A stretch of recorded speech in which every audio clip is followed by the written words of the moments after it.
Are you serious? Are you serious? We have breaking news happening right now as we speak.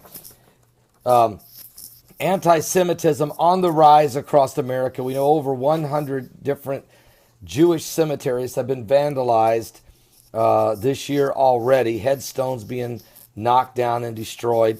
But now we have a bomb threat reported at a Jewish school in Chicago's North Side. It's just now happening. Chicago police are now responding to report of a bomb threat at a Jewish school. Police say that the threat was reported at the Chicago Jewish Day School at the 5900 block of Sheridan Road, there on the city's Edgewater Beach neighborhood. Police said it appeared someone called the school and said there was a bomb at the location. Okay, so that's taking place right now. The bomb threat is among several targeted Jewish facilities across the nation, with community centers in New York, Florida, and Milwaukee, Wisconsin, having to do evacuations today.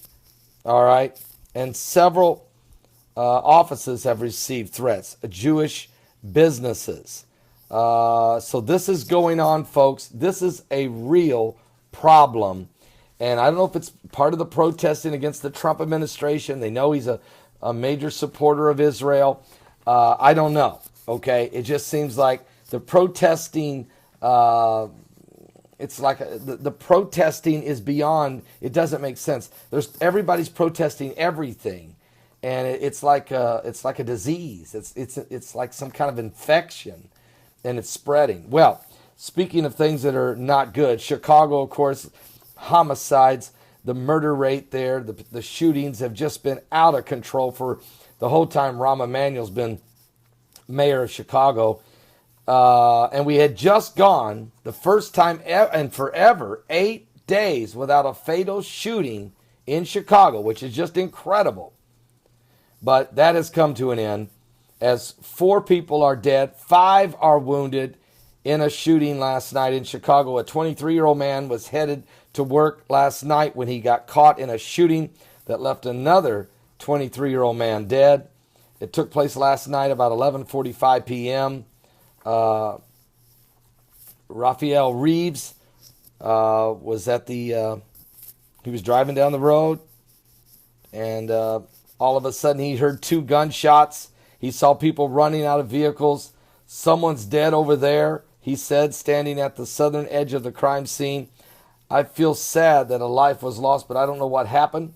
Apparently, what took place was this. The man was shot and pronounced dead on the scene. He had been shot multiple times as he tried to get out of a vehicle.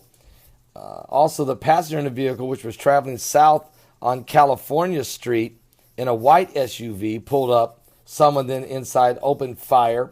The shooting crash took place in an industrial area, so it caused a crash as well.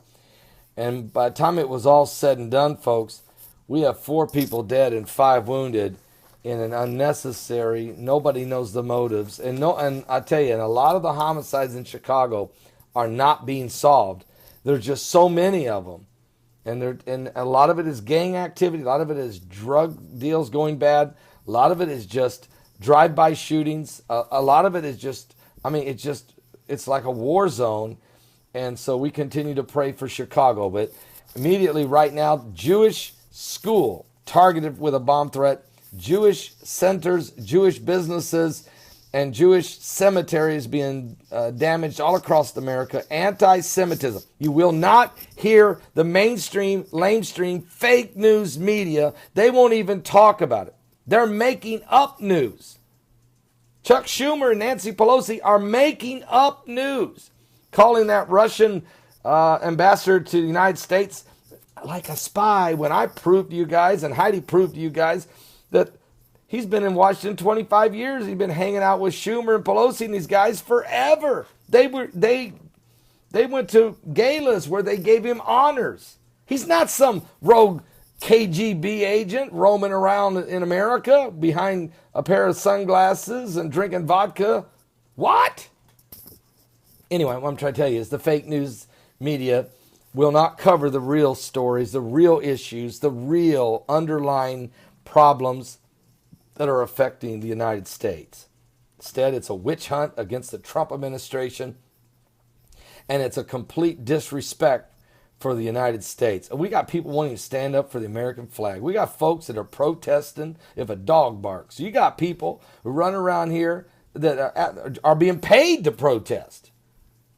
Okay, and George Soros has put a lot of people to work protesting one way or another, every kind of event. It's ridiculous. Okay, it's off the charts. Protesting's okay as long as you don't start busting windows and smashing stuff and burning cars and doing all kinds of stuff like Berkeley, California. As long as you don't do stuff like that. Give your life to Jesus Christ. Okay? We're running out of time.